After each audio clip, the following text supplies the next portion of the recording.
ચાલો ચાલો મનીષભાઈ. અરે મનુ, જય સ્વામિનારાયણ. ઓ મનીષભાઈ, જય સ્વામિનારાયણ. અરે ચાલ મનુ, સભામાં નથી આવવું? ના. કેમ?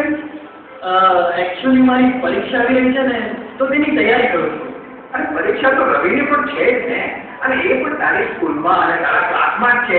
છતાં એ તો આવે છે, અને તું જો મહેશભાઈ, 60% લાવનાર ને 5-10% પણ વધુ ઓછા આવે ને તો શું ફરક પડે છે?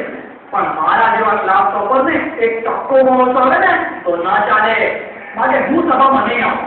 ભલે જેવી તારી ઈચ્છા, પણ આવતી વખતે જરૂર આવશે. હા, જોઈ.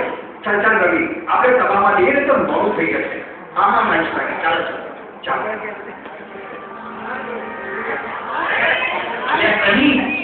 અરે ક્રિકેટ રમવા આવું છે કે નહીં? અરે યાર, પરીક્ષા તો આવે ને જા, એમાં તૈયારી શું કરવાની? હા, ચાલ ચાલ, 10-10 રૂપિયાની શરત હોય મેચ. આમ ને આમ દિવસો વીતતા ગયા.